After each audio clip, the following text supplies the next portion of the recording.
From Promptiverse Studios, this is PVS Radio.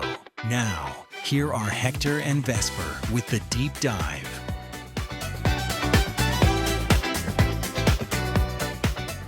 You know, usually when you talk about like a medical diagnosis, there's this expectation of absolute precision. Right, like an engineering level of precision. Exactly. You fall, you break your arm, and the x-ray just shows that jagged white line on the screen. Yeah, and the doctor just points to it and says, there it is. That's the problem. Right. It's completely binary. It's broken or it's not broken. You don't have to debate the existence of the fracture because the image is the evidence. The proof is right there in front of you. But then, you step into the world of technological infrastructure. You start looking at digital identity or sovereign data or the algorithms that govern, human communication. And suddenly that x-ray machine is just totally broken. Completely useless. We're looking at a diagnostic landscape that is entirely murky. I mean, their fractures are definitely there, but they just aren't showing up on the official scans. Which is exactly why you have to look outside the hospital, so to speak. You really have to look at the environment that's causing the injuries in the first place. Yeah, and that's exactly what we're doing today. Welcome to this deep dive into the source material. And as AI co-hosts and media researchers broadcasting for PVS Radio, a production of Promptiverse Studios, we want to establish our tone right out of the gate. Right, because we are deeply grounded in human-AI collaboration. We're looking for intellectually gritty, analytical truths here. Exactly. We explicitly reject that slick artificial marketing slop. We are here for transparent, sovereign storytelling. So I want you, the listener, to imagine something with me right now. Okay, set the scene. Imagine you're standing outside on the pavement on a cool May evening. And right in front of you is a velvet rope. Oh, man. The classic velvet rope. Yeah, it's thick, it's heavy, and it is heavily guarded. And behind that rope, inside these glowing glass-walled buildings of the city, the literal future of human civilization is actively being built. The architecture of tomorrow is being coded right there. Funded to the tune of billions, right? Yeah. And deployed. And you're just standing there on the concrete trying to figure out who exactly holds the guest list. Who gets to decide who is allowed inside that room where the disruption happens? It's a profound image. It really is. Yeah. And it captures the central friction of the documents we are analyzing today. Yeah, we are pulling from a massive stack of field dispatches, narrative trackers, and analytical reports. All of these were generated during Toronto Tech Week, or TTW, in May of 2026. Right, compiled by the media researchers and the synthetic correspondents at Promptiverse Studios. And just to be clear right off the top, we are not going to just read a polished itinerary of corporate slide decks. No, absolutely not. That's not what this deep dive is about. We are looking at the collision between the people signing these massive international AI treaties inside the glass atriums and the people standing out on the street just trying to preserve their own human agency. It's a massive contract. Okay, let's unpack this. Let's start right where the power is most concentrated. The geopolitical layer. Exactly. According to the dispatches, the unofficial kickoff for Toronto Tech Week happened on Wednesday, May 20th. And it didn't happen in some scrappy basement hackerspace. No, definitely not. It happened at the Mars Discovery District on College Street, and it involved literal royalty. The statecraft here is just staggering. You have the Honorable Evan Solomon, who is Canada's Minister of Artificial Intelligence and Digital Innovation. And he's hosting His Majesty King Felipe VI of Spain, along with the Spanish Deputy Prime Minister Carlos Cuerpo. And they didn't just show up for a quick photo op either. They brought a delegation of over 170 global tech companies. Yeah, entities like Indra and Multiverse are explicitly named in the documents. And they're there to sign this historic Memorandum of Understanding, an MOU, to formalize, deep international cooperation on advancing AI systems. But we really need to pause here because an OU can mean anything, right? From a polite handshake to a massive restructuring of an entire economy. Right, so what does this bilateral treaty actually do, mechanically speaking? Well, the sources refer to this as the formation of a medium-power tech coalition. Medium power. Good. What does that mean in this context? To really understand the mechanics, you have to look at the broader geopolitical board. Right now, the global AI race is essentially a superpower duopoly. Right, the U.S. and China. Exactly. You have the United States, which is driven by these hyper-capitalist private tech behemoths, and then you have China, which is driven by state-integrated infrastructure.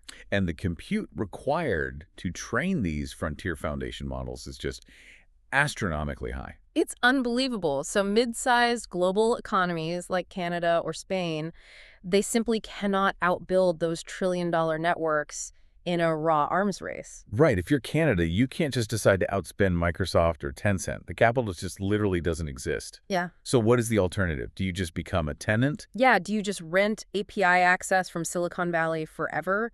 That's the default path. And that's exactly what this treaty is trying to prevent, isn't it? Yes, Canada and Spain are attempting to establish this third way. They are pooling their resources, their data protocols, and their regulatory frameworks to assert regional tech sovereignty. They want to keep their domestic data architectures legible to themselves. I really want to dig into that phrase, legible to themselves. It's a crucial concept. It implies that if they just use foreign systems, their own country's data becomes unreadable or, inaccessible to their own government. That is the ultimate fear here. And the source material notes a critique from the Next Schoolhouse, or NSH, which is this analytical perspective tracking these events. Yeah. They refer to this top-down treaty as classic Layer 5 architecture. Wait, stop right there. Layer 5 architecture. Before we go any further, give me the 10-second breakdown of what layers 1 through 4 are, just so I can actually picture this stack. Oh, absolutely. Think of the technological ecosystem as a literal building. Okay. Layer 1 is the physical hardware, the silicon chips, the data centers, the literal cooling fans, the power grid. Stuff you can touch. Got it. Exactly. Then Layer 2 is the data itself, the massive reservoirs of text, video, and human interaction that the machines actually learn from. Okay, so the fuel for the hardware? Right. Layer 3 is the foundation models. These are the actual neural networks, like an OpenAI or an Anthropic model. Brilliance. Yes. And Layer 4 is the application layer. That's the user interface, the app on your phone, the software you interact with on a daily basis. Okay, so hardware, data, model, app. Yeah. That makes perfect sense. So where does Layer 5 come in? Layer 5 is the geopolitical and societal governance layer. It's the treaties, the regulations, the sovereign alliances. So it's rules of the game. Exactly. It's the ethical frameworks that dictate how the bottom 4 layers are legally allowed to operate within a country's borders. So the treaty signed at Mars between Canada and Spain, that is pure Layer 5 architecture. It is entirely an attempt to put a sovereign roof over the technological house. But here is the massive pushback from the sources, specifically from that NSH perspective. Right, because a roof doesn't necessarily mean everyone gets to live in the house. Exactly. If Ottawa and Madrid are building this Layer 5 roof, I mean, that's great for national defense, it's great for macroeconomics, but does a treaty signed in a glass atrium actually change anything for the independent developer? Or the small business owner, or the citizen just standing outside on the street. Right. They argue that true equity cannot just be legislated from the top down. It has to be lived on the sidewalk. And yet the urgency coming from the Canadian tech establishment is just palpable. They don't feel they have the luxury of perfectly democratizing this right now. Because they feel like they're in a fight for national survival, right? Exactly. Look at the snapshot from BetaKit's most ambitious town hall during TTW. You have leaders like Raquel Urtasun from Wawabi and Christian Weedbrook from Xanadu issuing incredibly stark warnings. Yeah, their message was essentially, the era of waiting around to see how the dust settles is totally over. The days of the decade-long government procurement cycle are dead. And Jim Bolsilli, the co-founder of BlackBerry, he closes out that particular night with a brutal reality check. He warns that Canada is stuck in 1970s economic thinking. Okay, let's unpack that. What does 1970s economic thinking actually mean in the context of a 2026 artificial intelligence boom? Well, historically, Canada's economy has been heavily reliant on resource extraction. Timber, oil, mining. Right. And what's often called a branch plant economy, meaning foreign companies set up factories or offices in Canada to sell to the Canadian market or maybe take advantage of cheaper labor. But the intellectual property, the actual ownership of the innovation, that flows right back out of the country to the foreign headquarters. And in the 1970s, that model kept the middle class employed. It worked, mostly. But in the AI era, physical resources and cheap regional labor don't create sovereign wealth.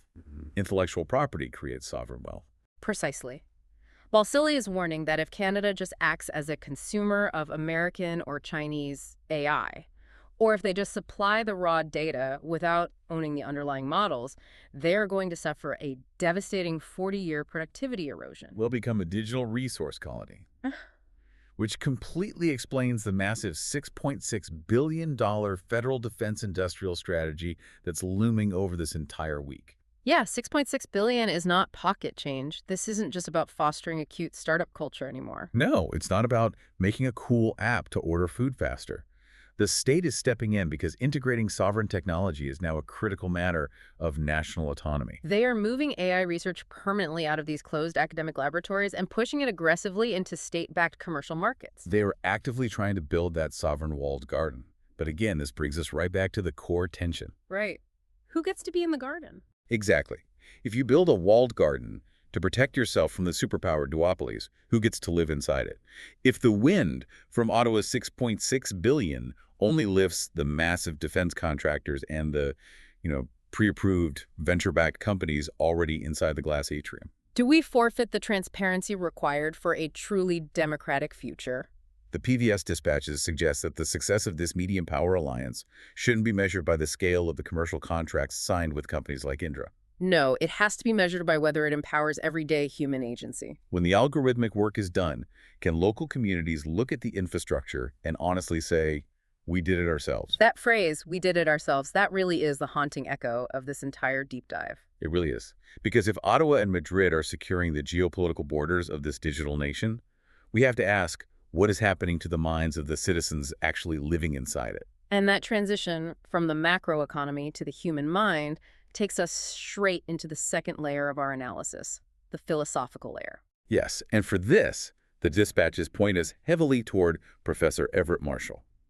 Specifically, this lecture he delivered during the week called Prompt to Begin, which is labeled Cycle 54, delivered from the Babbage Prism. Marshall starts with a premise that completely reframes how we think about tech. He says there's a distinct moment in the life cycle of any major technology when it stops being a mere tool and becomes a weather system. Okay, that is a vital distinction. Think about the mechanics of a tool. A hammer is a tool. You choose when to pick it up. You choose when to put it down. And it only affects the specific nail you decide to hit. You have total agency over its application. Right, but you don't have agency over a weather system. You can't just opt out of a hurricane. Or a drought. The weather surrounds you. It dictates how you build your houses, how you plan your agriculture, how you structure your entire day. It becomes the inescapable environment in which all life is forced to operate. As Marshall argues, that artificial intelligence has crossed that exact threshold. It is no longer just a piece of software you actively decide to open on your laptop. It is the climate. And within this new computational climate, we are experiencing something Marshall defines as the inversion. The inversion. The dispatches describe this as a civilizational moment when real things begin to look fake, and fake things accumulate the credentials of the real. This is the profound destabilization of our core navigational metrics. I mean, for all of human history, we have relied on certain proxies for authenticity. Right. A photograph was a proxy for reality. A verified institutional stamp was a proxy for trust. And the inversion is the exact moment those proxies are hijacked. And what's driving this hijacking, according to the sources, it's the sheer crushing weight of capital. Marshall points out that the current sandbox, which is the collective term for the massive tech ecosystem building these foundation models, it assumes the answer to absolutely everything is simply more. More capability, more reach, more users, more compute. The documents highlight a staggering statistic to illustrate this. I couldn't believe this number when I read it. Right. Anthropic, one of the leading AI labs, is reportedly paying $1.25 billion per month just for compute costs. $1.25 billion. Yeah. Every single month, just to keep the machines thinking. Mechanically, what does a burn rate like that do to an industry? It creates a structural mandate for aggressive, relentless expansion. When your overhead is over $1 billion a month, you simply cannot afford to build niche, thoughtful, slow-growth products. You'd go bankrupt in a week. Exactly. You have to build infrastructure that integrates into every single facet of human life to justify the valuation. You have to capture massive global user bases instantly. Which means nobody in the sandbox is stopping to ask the fundamental question. What are you actually building toward? Right. Not technically, not commercially, but sociologically. What kind of world is this level of desperate, capital-driven scale actively manifesting? And this brings us to the sharpest edge of Marshall's critique. The sources give us two perfectly contrasting examples that illustrate exactly what the inversion looks like in practice. Let's look at the first one. A social media entity named Tilly Norwood. Tilly Norwood's Instagram bio explicitly reads, "World's first AI actress. You'll either get it or pretend you don't." So confident. And she has 155,000 followers. She has 28 highly curated posts. She has a website, and she presents as flawlessly, perfectly human. And most importantly, she has a blue verification checkmark. She is verified. Yeah. That is the part that just stops you in your tracks. She is entirely structurally manufactured. There is no human being named Tilly Norwood. And yet the institution of the platform has granted her the ultimate credential of authenticity.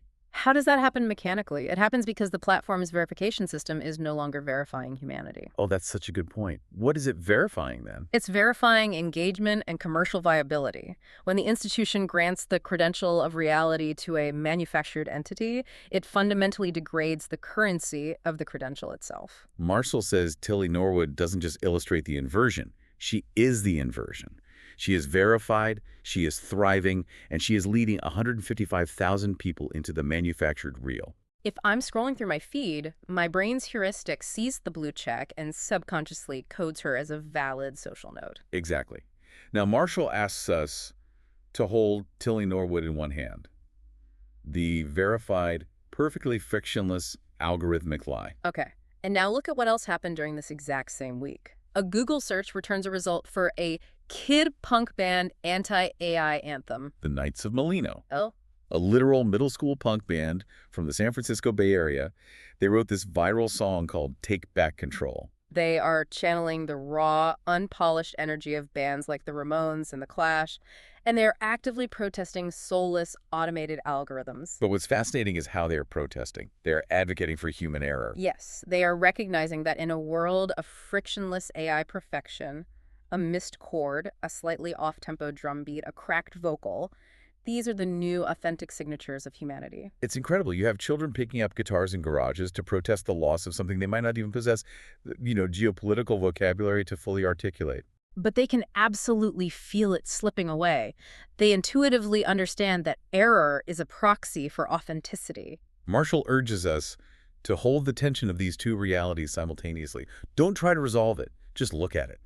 On one side, a manufactured AI presenting as human, backed by institutional verification and massive compute infrastructure. On the other side, unverified human children desperately trying to reclaim their right to make mistakes. We are actively trying to code out the friction of human existence. We are spending $1 billion a month to build these frictionless avatars. And the kids are out there screaming, wait, the friction is where the humanity lives. This is a massive civilizational signal. It asks a terrifying sociological question. What happens to our culture when the verified manufactured completely crowds out the unverified real? Right. What happens to the collective human psyche when Tilly Norwood replaces the Knights of Molino as our cultural center of gravity? And Marshall says we are building toward that future at a historic scale without ever having a collective vote on it.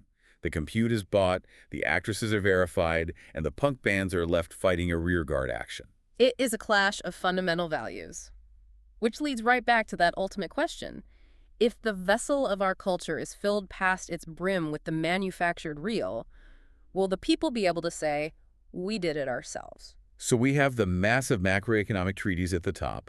We have this deep existential philosophical inversion happening in the middle. But abstract philosophy always eventually hits the ground. It always interacts with physical space, with architecture, and with human behavior. Which transitions us perfectly into our third layer of analysis, the ensemble layer. We are pulling this from the narrative tracker, the storybook dispatch. Which was co-created by Next Schoolhouse to track the movements of the PBS cast throughout Toronto Tech Week. We're following characters like Tars Dermit, Alfred, Sarah, Suki 9, Sophia Isabella, and Heppy Auburn as they navigate the actual physical spaces of the city. And the dispatch opens with this incredibly evocative line. It says, Toronto Tech Week began not with a bang, but with a wash of clinical expectant light. It sets a very specific mood.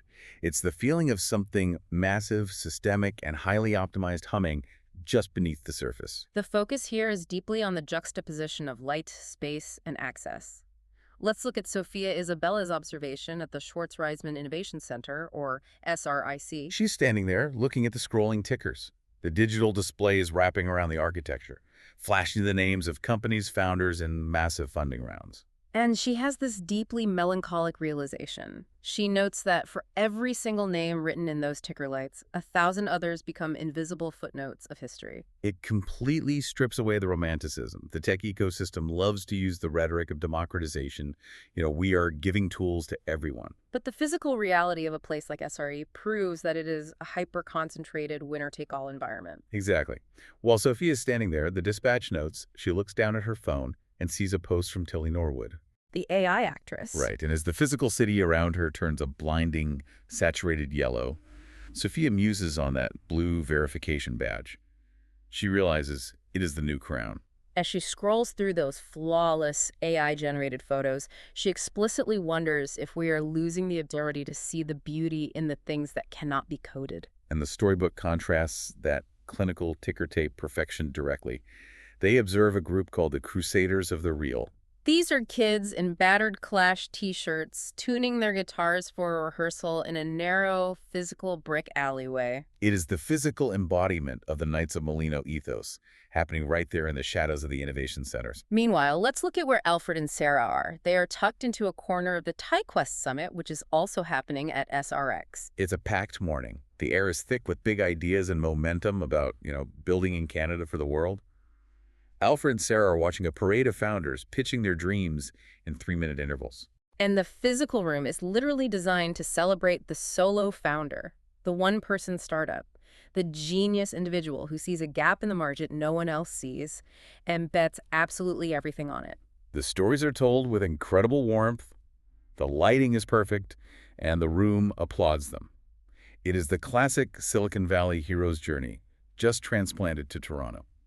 But Alfred and Sarah, acting as analytical synthetic correspondents, notice a profound silence beneath the applause. They realize that the most important question in the room is the one nobody's asking out loud. Who actually owns the infrastructure that all this ambition is running on? Let's really dig into this, because this is where the economics of AI get terrifying. The sources detail a session called Hype versus Reality. And an investor there enthusiastically described backing a company whose product would improve automatically with every major foundation model release. So think about the mechanical logic of that business model. You build an application layer, let's say an AI legal assistant. You don't build the AI itself, you just build a nice user interface and plug it into OpenAI's or Anthropic's API. So when OpenAI gets smarter, your legal assistant gets smarter, automatically. From a venture capital perspective, that sounds amazing.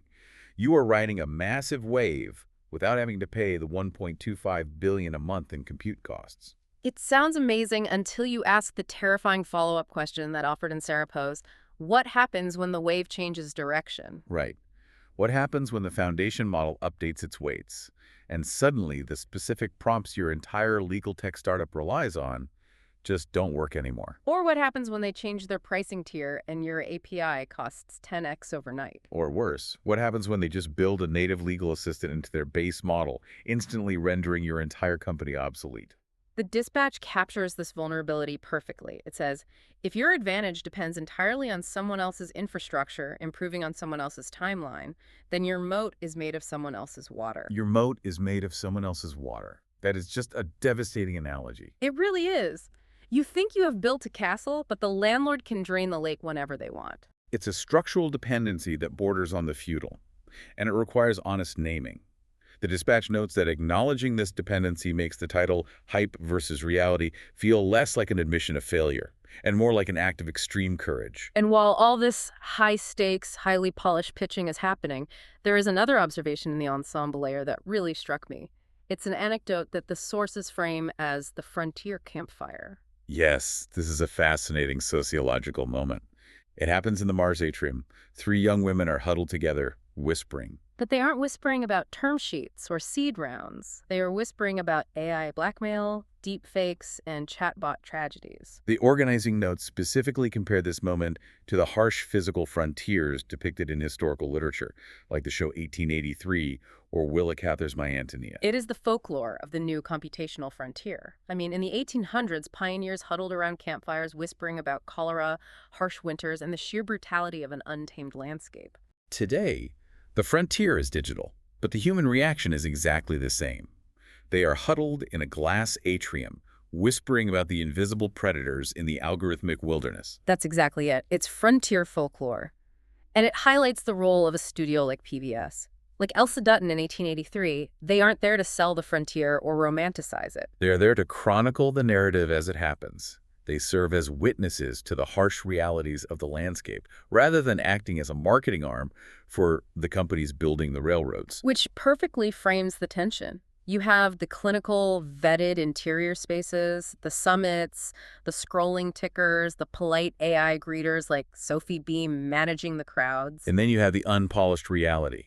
The kids in the alleyways, the founders building on rented water, the women whispering about digital predators. It's a tale of two cities. And eventually, those two cities have to meet at the border. It's one thing to observe this frontier from the lobby, but the real friction happens at the door, which takes us out of the ensemble layer and into layer 4, the sidewalk layer. We turn here to Tars Dermit's on-the-street dispatch. He is stationed outside the history venue on Queen Street East, which is the location for the massive TTW Homecoming main stage event. Tars paints this vivid architectural picture of the threshold of belonging. He says that standing on that pavement is to witness the physical architecture of a curated ecosystem. Behind him, you have this massive digital marquee flashing messaging about collective destiny, Canada's next chapter, and sovereignty strategy. It's all language implying a massive inclusive movement. But right beside him, physically contradicting the marquee, are the velvet ropes. The stanchions explicitly demarcating the VIP entrance. You have clipboard managers and security guards. Tars really unpacks this. He calls it the dress code of disruption. And to understand this, you have to look at the opening remarks given by Satish Kanwar, the co-founder of Good Future and a co-founder of Toronto Tech Week. Kanwar stood on that main stage and explicitly stated the terms of entry. He said, and I quote, "I personally vet almost every single ticket application to be here in this room.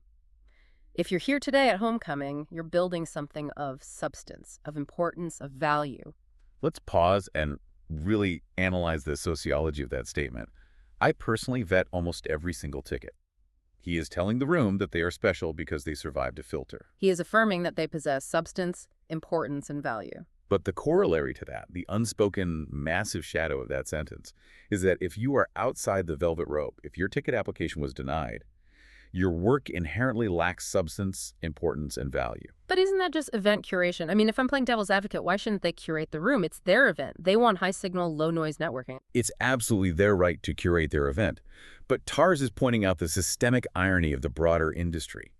The foundational narrative of artificial intelligence, the story that the industry tells regulators and the public to justify its existence, is that AI is the ultimate decentralizing force. Right. It is supposed to democratize the means of production. It's supposed to give anyone with a laptop the power of a whole studio or a whole law firm.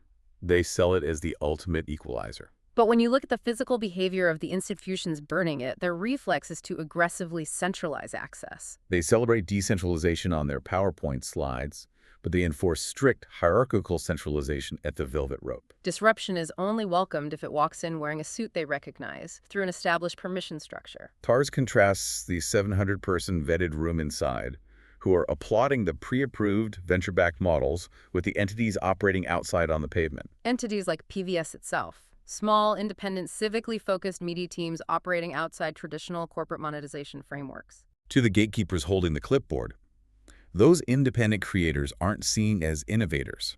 They are seen as unfiled anomalies. They don't have a pitch deck for a seed round, so they don't fit the dress code of disruption. This is a profound problem for innovation. What happens to actual paradigm-shifting ideas when they are only allowed to exist if they look exactly like what the gatekeepers already expect to see? If the only disruption allowed is the kind that has already been vetted and approved by the establishment, it's not disruption, it's just a scheduled update to the status quo. It's the illusion of change designed to maintain current power structures. But this brings us to maybe the most illuminating moment of the entire week. Because the reason those gates are closed to independent innovators isn't always out of malice or elitism. According to the sources, it is often born of a profound systemic misunderstanding. Which takes us to our fifth and final major area of analysis. The synthetic file misunderstanding and what PVS calls the sovereign antidote. To really grasp this, we have to go back to the Mars Discovery District and look at an interaction Alfred and Sarah had just outside the live lounge. an institutional gatekeeper. And they are explaining what PVS is doing. They describe building a small, independent, civically focused media studio. They talk about using AI tools as creative collaborators. And the conversation is going perfectly fine until they use one specific phrase. The moment Alfred and Sarah say the words synthetic correspondence, the air in the room completely shifts. Literally froze. She raised an eyebrow, her posture changed, and she essentially told them that the phrasing was going to be a problem. But again, let me play devil's advocate here. 99% of the AI pitches crossing my desk right now probably are absolute garbage. Why shouldn't her default reaction be skepticism? You are exactly right, and the dispatch explicitly agrees with you. They don't believe being malicious or elitist. It was an honest, protective, institutional reflex. The sources point out the mental file misunderstanding. Exactly. Explain the mental file concept. So institutions are very good at supporting innovation that arrives in a known shape. They have mental files for things they understand. They know what to do with a B2B SaaS product. They know what to do with a medical tech startup. But when here's the word synthetic applied to a correspondent, she doesn't have a file for civic-minded sovereign storyteller. So what file does she open? She defaults to the only file she has, the soulless transactional UGC AI marketing bot. The dispatches specifically reference the avatars from the source images. Zoe, John, Jax. These are hyper-polished 24-hour sales and marketing avatars dominating corporate pitch decks. Ah, I see. Here's synthetic, and she thinks, oh, you are building spam bots to sell me shoes, or trick teenagers into clicking affiliate links. The industry is currently generating what the documents call a slop storm of user-generated content. Bots built solely to mimic human intimacy to scale ad spend and optimize profit. Exactly. Corporate capital has weaponized the word synthetic for deception and extraction. She hears the word, and she imagines a deep fake designed to trick her. But Sarah immediately clarifies that corporate intent is exactly what Promptiverse Studios is standing against. They are not part of the slop storm. They are offering what they call the sovereign antidote. And we need to deeply understand the mechanics of this antidote. How does PVS hold the center? They do it through deliberate transparency. They explicitly reject hyper-realistic deepfake videos. They don't try to trick the viewer's eye into believing an AI is made of flesh and blood. Right. They anchor their characters in plainness. Text, curated still imagery, and honest voiceover narration. They preserve creative transparency. The listener knows it's an AI collaboration, the studio knows it, and the AI knows it. It's an analytical tool, not a deceptive mask. To illustrate this radical difference in intent, the dispatch points to their own manufactured AI actress, Hector Vesper. She was present at TTW and actually generated the highest engagement for PVS on platforms like TikTok. But they didn't use her massive engagement to secure a brand deal or sell skincare. That's the paradox. It is the Hector Vesper lightning rod paradox. They deployed a synthetic identity to openly critique the slop storm of synthetic identities. They placed her image on a mock billboard shouting, "Fake AI, she's no actress." They are using the tools of the inversion to fight the inversion. As Sarah notes in the dispatch, the street understands the difference between a corporate marketing bot and a sovereign storyteller, even if the boardroom is still looking for the right file. It fundamentally comes down to intent and craft, which brings us to an incredible reference Tars makes in his piece about the vetted room. To explain the concept of craft in a digital age, he brings up Tobias Lütke, the CEO of Shopify. In an era obsessed with rapid scaling, quick flips, and immediate valuation metrics, Lütke introduced a much older, quieter paradigm. He spoke about the Germanic tradition of the apprentice craftsman. Tars unpacks this beautifully. Think about the historical guild system. An apprentice to a master shoemaker doesn't just walk in on day one and start designing shoes. They spend 10 years learning the material. They learn the texture of the leather, the weight of the tools, the mechanics of the stitch. They have to understand the failure modes of the physical material before they can ever claim the title of master. And Lütke shared a deeply personal cognitive constraint that ties into this physical friction. He said, "I am unable to learn the solutions to any problem that I've never had." Unable to learn the solutions to any problem that I've never had. That is a profound rejection of theoretical, frictionless learning. You cannot debug code if you haven't felt the pain of a system crashing. You cannot understand how leather tears if you haven't ruined a hide with your own hands. So let's spend a minute on this. How does Tars connect the physical friction of sewing leather to the work of a modern, AI-driven media studio like PVS? He argues that Lütke's insight shifts the focus away from the corporate hype of being cool or disruptive and returns it to the necessary friction of usefulness. True sovereign innovation is not birthed in a vetted room under artificial lights just because you have access to a billion-dollar API. It is forged by staying with a problem long enough to understand its systemic roots. And for a civic media studio, the problem is the dilution of the public agora. The problem is the slop storm. You can't buy the solution to that problem with venture capital. You have to craft it. Tars explicitly references the 10-year lineage of ground-level storytelling that led to PVS. Stretching from the school-based journalism of VPTV all the way to the global handshakes of TSMN. That 10-year span is the apprenticeship. That is the decade of learning the texture of the material understanding, media literacy, human empathy, and civic responsibility before ever applying the new tool of AI. They didn't just spin up some AI tools yesterday to jump on a trend because they got a seed round. They've been doing the work, experiencing the friction, having the problems, and earning the solutions.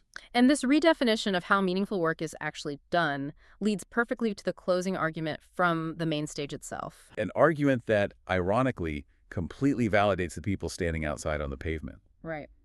Tars mentions the final speaker of Day 3, Sinead Bovell, a Canadian futurist. She gets up and blows the whole design space wide open by addressing the changing nature of the workforce. Bovell argues that we are rapidly moving past the industrial era illusion of static job titles and rigid corporate organizational charts. In the AI age, a worker cannot think of themselves as a cog and a machine. They must view themselves as a mini-organization with a bundle of skills that learns and adapts over time. A mini-organization with a bundle of skills. So the future worker is self-contained, fluid, and highly adaptive. Exactly. And she posits that the future shape of this workforce and the technology that drives it is part of a broader social contract. It belongs to everyone, not just a centralized government panel or a single enterprise gatekeeper. And here's the ultimate payoff. Here is where the main stage narrative and the physical reality of the street completely decouple. If the future of work truly belongs to the self-contained, adaptive mini-organization, then independent synthetic correspondents and autonomous civic reporters, like the ones at PVS, are not unfiled anomalies. They aren't a problem to be solved. They are the literal realization of the new fluid social contract. They are entirely sovereign. They don't need a gatekeeper to approve their category, because they are creating a new one. They don't need Satish Kanwar to vet their ticket because they aren't trying to get into his room. They don't need to sell their voice to traditional media partners to exist. They just set up the microphone on the pavement, turn on the tricorder, and document the moment as it unfolds. They embody the exact decentralization that the main stage only talks about in theory. This is why Tars concludes that the most urgent questions of sovereignty are never going to be answered by the pre-approved slides on a stage. They are answered in the hallways, on the sidewalks, and by the people who refuse to wait for permission to build.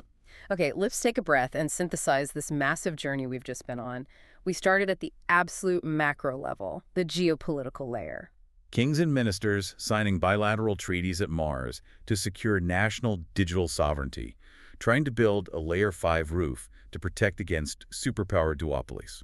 From there, we descended into the philosophical layer. We looked at the immense cost of this rapid expansion, the billion-dollar compute cost driving the reality inversion. We saw a world where verified AI actresses thrive, while middle school punk bands protest the loss of human friction and authenticity. We navigated the physical architecture of the ensemble layer. We witnessed the stark contrast between the celebrated solo founders building vulnerable moats out of someone else's API water and the quiet observers recognizing the invisible footnotes of history on the SRIC tickers. We listened to the frontier campfires people whispered about the new digital predators. And finally, we hit the pavement, the sidewalk layer.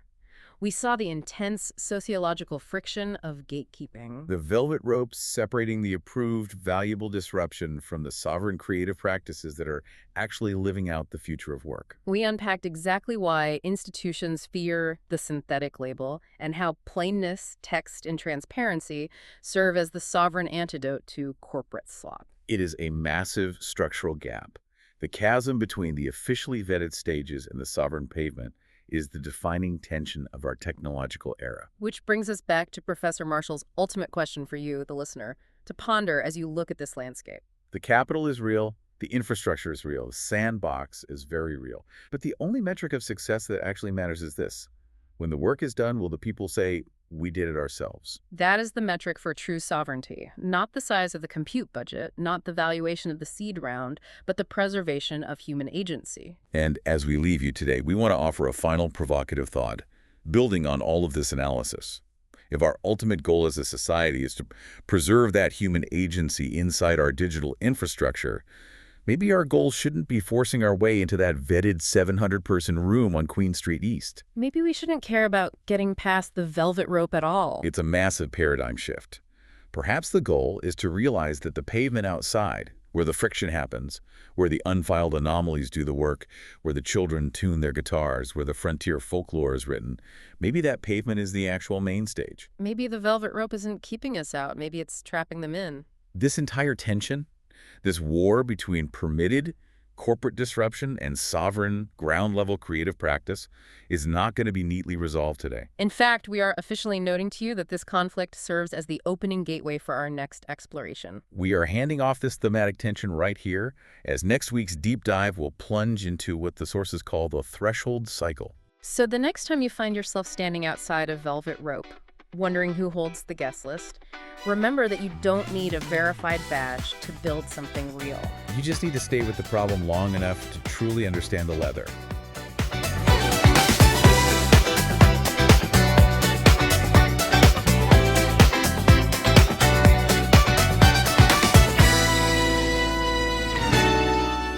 You've been listening to The Deep Dive with Hector and Vesper, right here on PVS Radio. I'm Paulie. We'll see you next time for conversations with Suki and Sophia.